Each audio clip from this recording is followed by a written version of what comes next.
Menyaksikan video ini, pastikan bosku jangan lupa subscribe, karena subscribe itu gratis plus bonus tonton video terbaru setiap harinya. Jangan lupa ya. Nah, ini menurut saya agak konyol sih, dimana Anies Baswedan sekarang ini sudah dicapreskan oleh Nasdem dan ingin menghapus atau mencuci tangan lah tentang stigma yaitu sebagai bapak politik identitas. Bahkan juga Nasdem seringkali yaitu menolak pelabelan terhadap Anies Baswedan yaitu bapak politik identitas. Nah, tetapi ketika Partai Umat mengadakan Rakernas ke-1 dan secara terang-terangan mengejutkan yaitu mengusung politik identitas. Dan yang lebih mengherankan lagi, Anies pun diundang dan juga datang. Nah, ini menunjukkan apa? Menunjukkan karakter asli dari Partai Umat dan Anies Baswedan sendiri. Dengan terang-terangan, Partai Umat menegaskan bahwa kami mengusung politik identitas. Dan bapak politik identitas yang selama ini dilabelkan ke Anies Baswedan pun datang di Rakernas pertama. Jadi apa ya? Jadi ini kan sebuah pertanda bahwa Anies tersebut ya memang menggunakan politik identitas, karena Partai Umat pun juga mengaku demikian. Nah, karena Partai Umat mengusung politik identitas ini, akhirnya pun direspon oleh Bawaslu. Bawaslu akan tegur Partai Umat soal politik identitas. Bayangkan, belum pemilu saja sudah mendapatkan teguran 2 kali Partai Umat ini. Yang pertama apa? Yang pertama kalau nggak salah awal Januari yang lalu, yaitu pembentangan bendera Partai Umat di dalam masjid. Dan itu juga mendapatkan respon yang keras dari Bawaslu dan juga masyarakat Indonesia tentunya. Dan sekarang ini juga akan mendapatkan teguran gara-gara Partai Umat mengusung politik identitas. Nah, jadi menurut saya perlu ditandai lah. Bagi partai yang mengusung politik identitas seperti ini, wajib ditandai. Jangan dipilih lah. Dari berita ini, yaitu cnnindonesia.com, yaitu Bawaslu akan tegur Partai Umat soal politik identitas. Badan Pengawas Pemilihan Umum RI Bawaslu buka suara soal pernyataan Ketua Umum Partai Umat Ridho Rahmadi soal akan mengusung politik identitas dalam menghadapi pemilu 2024. Hal itu disampaikan Ketua Bawaslu Rahmat Baja saat ditemui usai acara siaga pengawasan 1 tahun menuju pemilu 2024 yang digelar di kantor Bawaslu RI. Bawaslu, kata Rahmat, mengimbau kepada semua partai politik untuk tidak menggunakan tempat ibadah sebagai sarana untuk melakukan kampanye dan juga ajang untuk menyerang satu sama lain. Kami akan mengingatkan Partai Umat untuk tidak melakukan hal demikian. Masjid adalah tempat bersama umat Islam, yang pilihan politik bukan hanya Partai Umat, jar Rahmat. Menurut dia, sarana publik itu milik bersama. Selain itu, menggunakan tempat ibadah untuk kegiatan politik dapat berpotensi menimbulkan pertentangan sosial. Kalau seperti itu, akan terjadi pertentangan sosial dan harus hati-hati. Teman-teman Partai Umat itu akan menaikkan eskalasi pertarungan di tingkat akar rumput. Itu yang paling berbahaya, jelasnya. Lebih lanjut ketika ditanya awak media soal apakah pihaknya akan menindak Partai Umat soal akan mengusung politik identitas Islam. Oh ya, pasti imbuhnya bakal ditindak.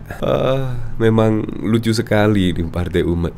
Kemarin juga sempat tidak lolos verifikasi faktual oleh KPU dan akhirnya pun protes keras dan akhirnya juga diloloskan lah verifikasi faktual ulang. Tetapi setelah verifikasi faktual ulang malah kedapatan hal seperti ini. Ini sungguh di luar dugaan. Saya semakin yakin ya, membenarkan ya, apakah lebih baik Partai Umat tidak lolos verifikasi karena hal ini ya. Coba kita lihat komentar-komentarnya di sini. Pemilu ada aturannya, undang-undang pemilu udah jelas. Bawaslu nggak ragu dan takut dari partai manapun. Kalau menyalahi aturan, tegur dan panggil. Proses sesuai aturan. Ini ya, kan emang biasanya jualan agama. Partai Umat usung politik identitas, masjid tempat perjuangan jihad politik. Ya seperti itulah. Ya semoga sajalah pada tahun 2024 besok, pada pilkada serentak dan pemilihan presiden, semoga saja masyarakat tidak mudah terprovokasi dengan hasutan-hasutan yang untuk memecah belah. Dan semoga saja pilpres dan pilkada serentak aman, tentram, dan bisa memilih pemimpin untuk 5 tahun ke depan Untuk lebih lengkapnya simak berita berikut ini, Good News Indonesia. Badan Pengawas Pemilu Bawaslu RI memperingatkan Partai Umat untuk tidak menggunakan masjid sebagai sarana politik praktis jelang pemilu 2024. Sebab hal itu akan memicu eskalasi konflik di akar rumput. Pernyataan ini disampaikan pihak Bawaslu setelah Ketua Umum Partai Umat Ridho Rahmadi menyampaikan bahwa politik gagasan semestinya tidak dilarang di masjid. Kami mengingatkan kepada teman-teman, khususnya Partai Umat, ujar Ketua Bawaslu RI, Rahmat Bagja, kepada wartawan pada Rabu 15 Februari 2023, untuk tidak menggunakan tempat ibadah sebagai sarana untuk melakukan kampanye dan juga ajang untuk menyerang satu sama lain, kata dia. Ia kembali menegaskan bahwa bangsa ini harus memetik banyak pelajaran dari keterbelahan sosial akibat eksploitasi politik identitas pada Pilpres 2019. Tempat ibadah adalah milik bersama bangsa Republik Indonesia, tempat bersama milik umat beragama, yang pilihan umat beragama bukan hanya satu partai, ujar Bagja. Apa jadinya nanti jika semua partai melakukan politik identitas di masjid, gereja, pura, wihara, dan saling menyerang dengan itu, ujar dia. Bagja khawatir bahwa pemakaian politik identitas akan semakin memperparah keterbelahan dan konflik sosial. Ia memberi contoh, tanpa politik identitas pun, masyarakat di akar rumput sudah mengalami konflik dalam keseharian mereka. Kalau mereka itu akan terjadi pertentangan sosial dan harus berhati-hati. Teman-teman di Partai Umat itu akan menaikkan eskalasi pertarungan di tingkat akar rumput. Itu yang paling berbahaya, ungkap Bagja. Di samping bahaya konflik, masjid juga tidak dapat dipakai sebagai sarana politik praktis karena sifatnya sebagai fasilitas publik.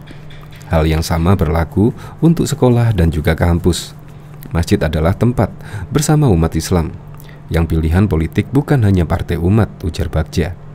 Sebelumnya, dalam pidatonya di Rakernas, Ridho menyampaikan pendapatnya bahwa politik tak bisa dipisahkan dari agama.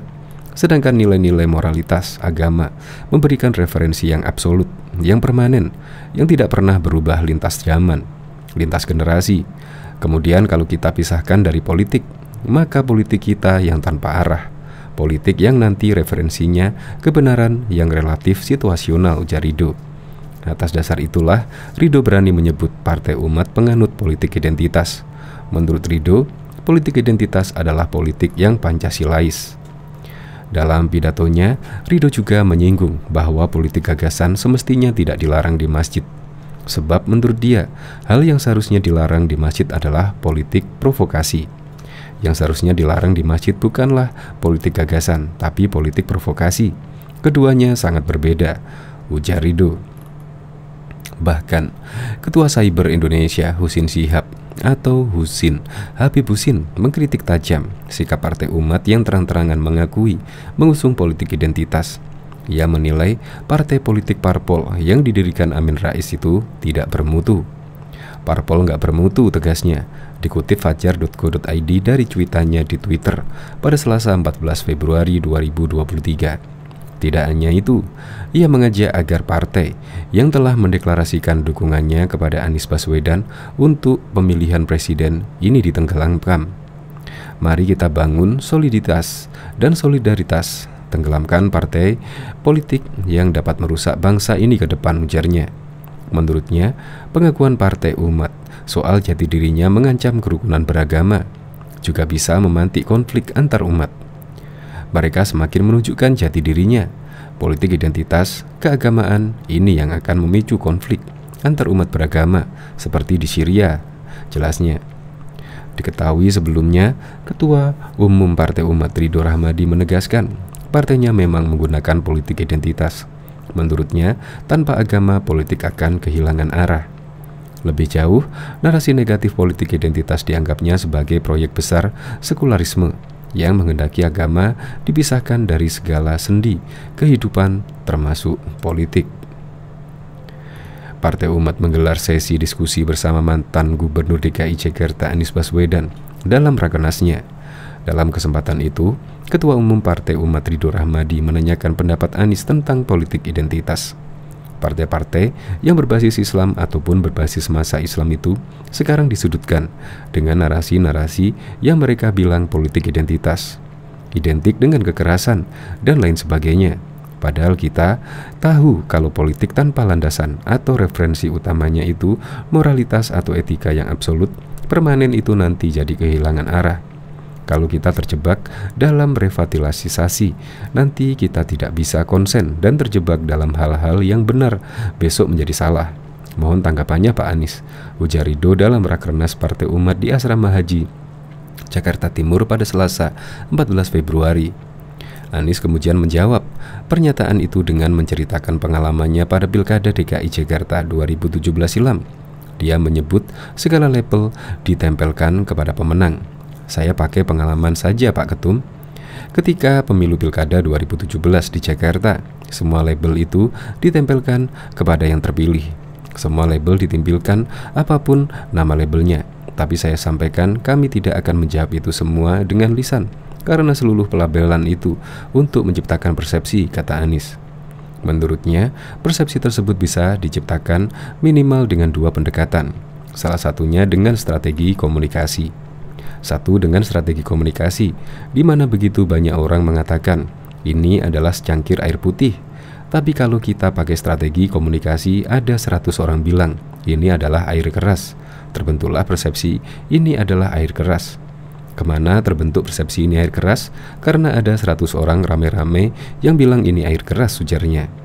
Nah, cara kita menjawab ini bisa dengan mengumpulkan 100 orang, 200 orang, bisa bersama-sama. Ini air minum, bukan air keras. Tapi yang terjadi adalah kompetisi komunikasi. Satu mengkomunikasikan A, satu lagi counternya. Kami di DKI pilih cara kedua, yaitu persepsi dibentuk lewat kenyataan, bukan pernyataan. Anies memilih menunjukkan kenyataan di tengah banyaknya persepsi tersebut. Dia kemudian berbicara bakti selama 5 tahun kepemimpinannya. Sesudah berjalan 5 tahun, apakah ada bukti bahwa yang ditundingkan menemui pembuktiannya? Sambungnya. Anies mengatakan tak perlu berbanding pernyataannya selainnya, melainkan melalui kenyataan, sebab hal itu akan memberi efek persepsi yang lebih kuat dari kenyataan. Ketika kita berjuang membawa narasi keadilan, maka identitas apapun itu menginginkan hadirnya rasa keadilan. Dengan begitu, kita tidak masuk di dalam jebakan pernyataan, kata Anies. Sebelumnya, Ketua Umum Partai Umat Ridho Rahmadi menyampaikan partainya mengusung politik identitas. Awalnya, dia mengatakan partainya akan melawan narasi politik yang kosong dan menyesatkan dengan cara berada dan elegan. Partai Umat secara khusus akan melawan dengan cara yang beradab dan elegan, narasi latah yang kosong dan menyesatkan, yaitu dengan politik identitas. Kita akan secara lantang mengatakan, ya, kami partai umat dan kami adalah politik identitas, kata Ridho saat membuka rapat kerja nasional perdana Partai Umat di Asrama Haji, Jakarta Timur pada 13 Februari 2023. Ridho mengungkapkan, tanpa unsur agama, politik akan kehilangan arah.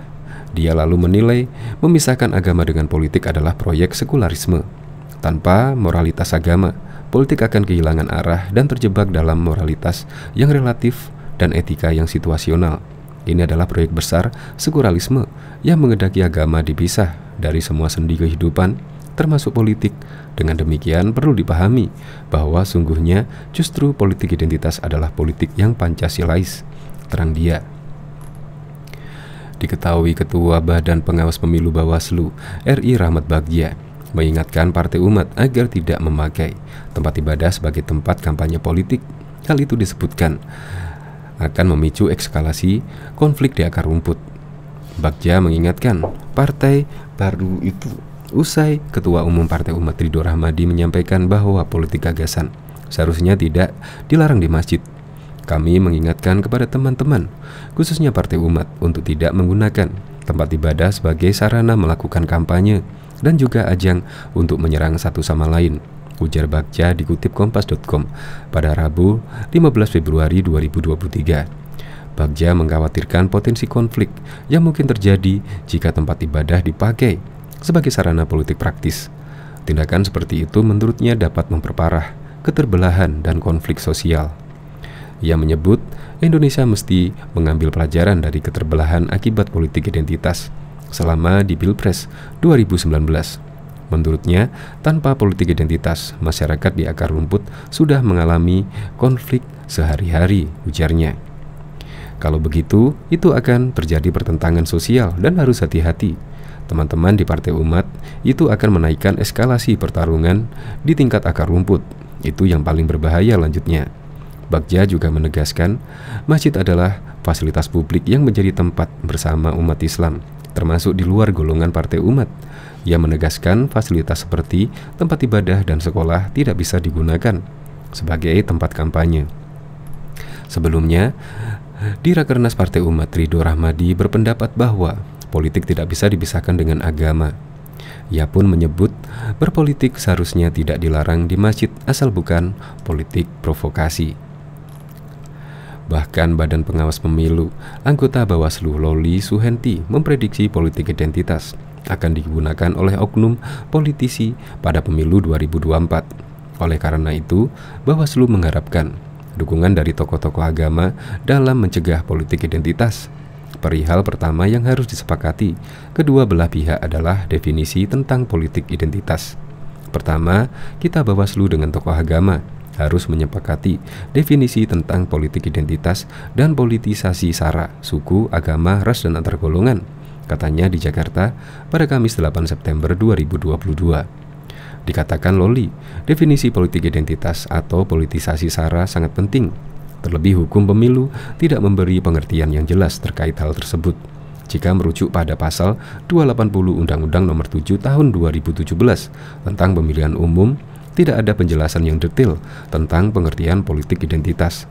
Pasal yang mengatur hal ini hanya memuat tentang kampanye yang dilarang menghina, menghasut, mengadu domba, dan menggunakan kekerasan.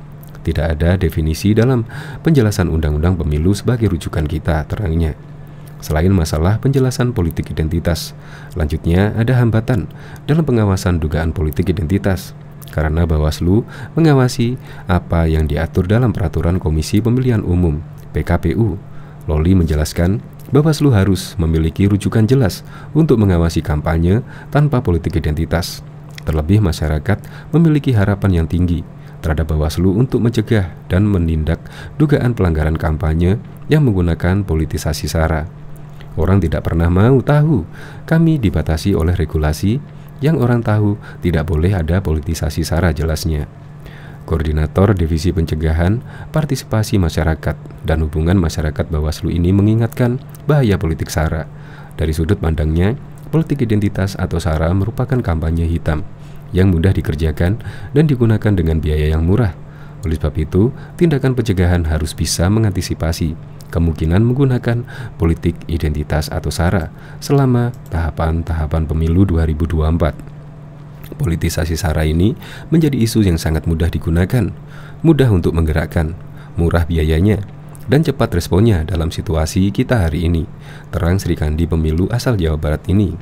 Sebagai upaya pencegahan, Bawaslu menyelenggarakan diskusi kelompok terpumpun DKT, penyusunan agenda pencegahan politik SARA dan hoax pada pemilu tahun 2024 bersama perwakilan Nahdlatul Ulama, Muhammadiyah, Konferensi Wali Gereja Indonesia, Perisada Hindu Dharma Indonesia, dan Bawaslu Provinsi DKI Jakarta, Bawaslu Provinsi Banten, serta Bawaslu Provinsi Jawa Barat. Perlibatkan tokoh agama sebelum tahapan kampanye bertujuan membentengi umat. Selain itu, keberadaan tokoh agama selama pemilu dapat memenangkan situasi kritis. Tokoh agama juga lanjutnya bisa memberi penjelasan apabila terjadi disinformasi yang berhubungan dengan politisasi SARA.